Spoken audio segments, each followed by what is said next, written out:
Hello दोस्तों, creative दिशा channel में आप सभी का स्वागत है। तो दोस्तों, कल के वीडियो में हमने बात की थी भारत में विदेशी आक्रमण की। यूनानी आक्रमण का भारतीय राजनीति पर पड़ने वाला प्रभाव यह था कि कई छोटे बड़े राज्य मिलकर अब एक सूत्र में बंधने लगे और भारत में एकीकरण की प्रक्रिया को बल मिला।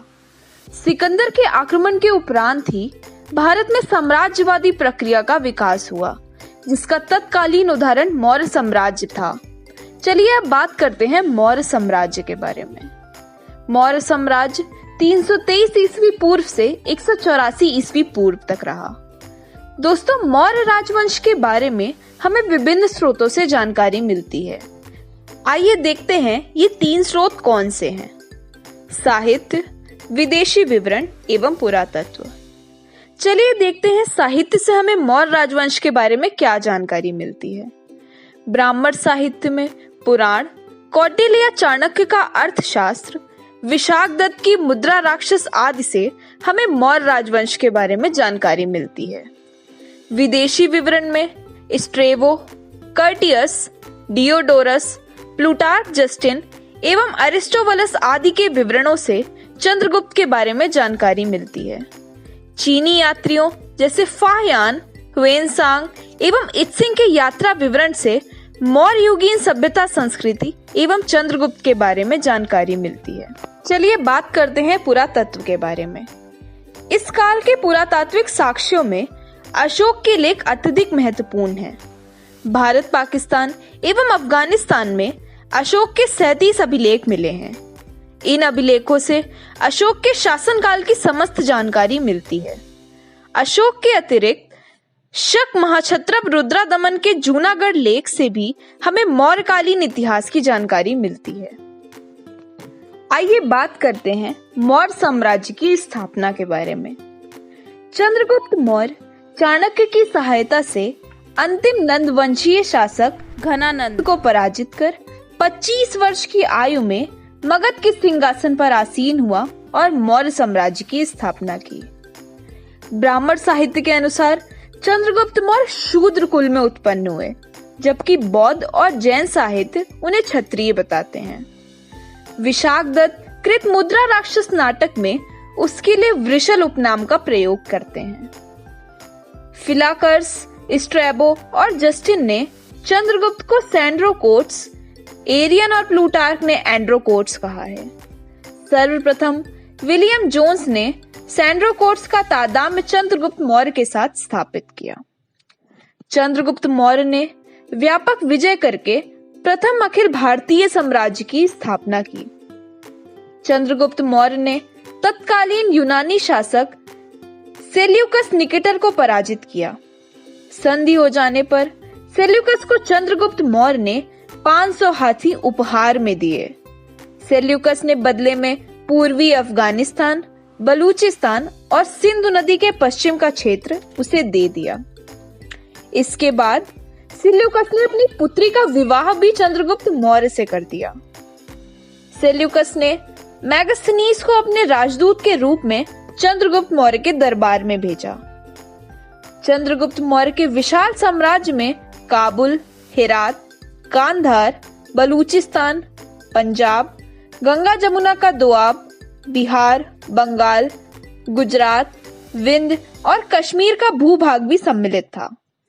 तमिल ग्रंथ अहनानूर और मुरनानूर से ज्ञात होता है कि दक्षिण भारत पर भी उसने आक्रमण किया था। वृद्धावस्था में चंद्रगुप्त मौर्य ने जैन मुनि भद्रबाहु से जैन दीक्षा ली थी और श्रवणबेलगोला में 298 ईस्वी पूर्व में उपवास द्वारा अथवा शरीर त्याग दिया था। मौर्य साम्राज्य के अगले शासक बिंदुसार थे। चंद्रगुप्त मौर्य की मृत्यु के पश्चात उसका पुत्र बिंदुसार, जिसने 298 से 272 ईस्वी पूर्व तक शासन किया, उसका उत्तराधिकारी बना। यूनानी लेखकर बिंदुसार को अमित्रोचेट्स कहते हैं, जबकि वायु पुराण में उसे मद्रसार और जैन ग्रंथों में उसे सिंहसेन कहा गया है। बिंदुसार ने सुदूरवर्ती दक्षिण भारतीय क्षेत्रों को भी जीतकर मगध साम्राज्य में सम्मिलित कर लिया था। बिंदुसार के शासनकाल में तक्षशिला में 2 विद्रोह हुए, जिसका दमन करने के लिए पहली बार अशोक को तथा दूसरी बार सुसीम को भेजा गया। बिंदुसार के राज दरबार में यूनानी शासक एंटियोकस प्रथम ने डायमेकस नामक व्यक्ति को राजदूत के रूप में नियुक्त किया। मिस्र नरेश फिलाडेल्फस टॉलमी ने डियानिसियस नामक मिस्री राजदूत को बिंदुसार के राज दरबार में नियुक्त किया था। बिंदुसार की मृत्यु 273 ईस्वी पूर्व के लगभग हुई। चलिए आगे बढ़ते हैं और बात करते हैं अशोक के बारे में। अशोक मौर्य सम्राट बिंदुसार का पुत्र था। अशोक की माता का नाम शुभद्रांगी था। जैन अनुश्रुति के अनुसार अशोक ने बिंदुसार की इच्छा के विरुद्ध मगध के शासन पर अधिकार कर लिया था। सिंगली अनुश्रुति के अनुसार अशोक ने अपने 99 भाइयों की हत्या करके मगध का राज सिंहासन प्राप्त किया था। महाबोधि वंश तथा तारानाथ के वर्णन से ज्ञात होता है कि सत्ता प्राप्ति के लिए हुए गृह युद्ध में अशोक ने अपने भाइयों का वध करके राज सिंहासन प्राप्त किया। चूंकि गृह युद्ध 4 वर्षों तक चलता रहा, इसीलिए अशोक का वास्तविक राज्याभिषेक 269 ईस्वी पूर्व में हुआ, जबकि उसने 73 ईस्वी पूर्व में ही सत्ता पर कब्जा कर लिया था। राज्याभिषेक से पहले अशोक उज्जैन का राज्यपाल था। अशोक ने अपने राज्याभिषेक के 7 वर्ष बाद कश्मीर और खोतान के अनेक क्षेत्रों को अपने साम्राज्य में मिलाया।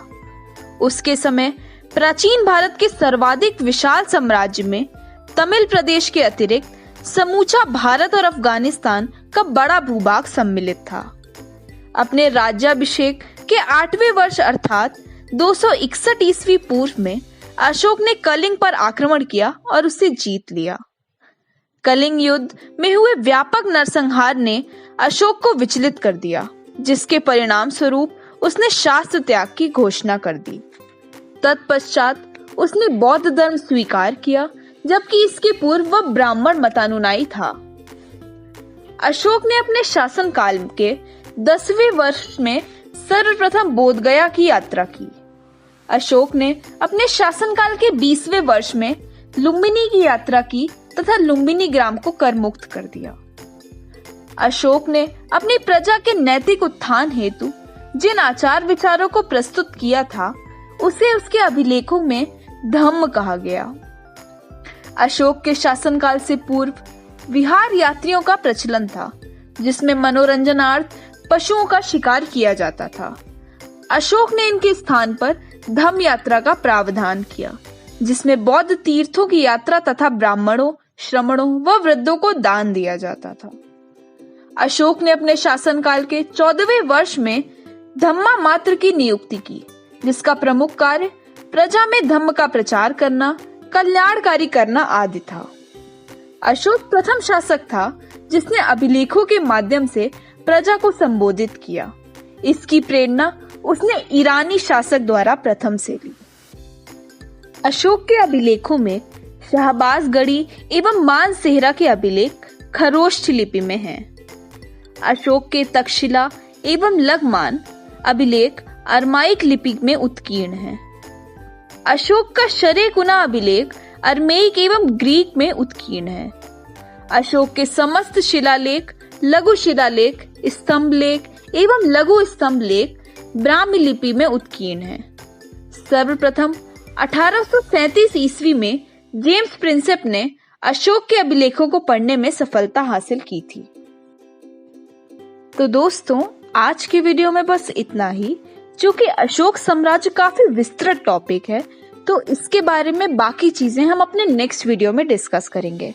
अपने नेक्स्ट वीडियो में हम बात करेंगे अशोक के शिलालेख, लघु स्तंभ लेख, लघु शिलालेख, गुहा लेख, अशोक के उत्तराधिकारी, मौर्य साम्राज्य के पतन का कारण एवं मौर्य प्रशासन के बारे में।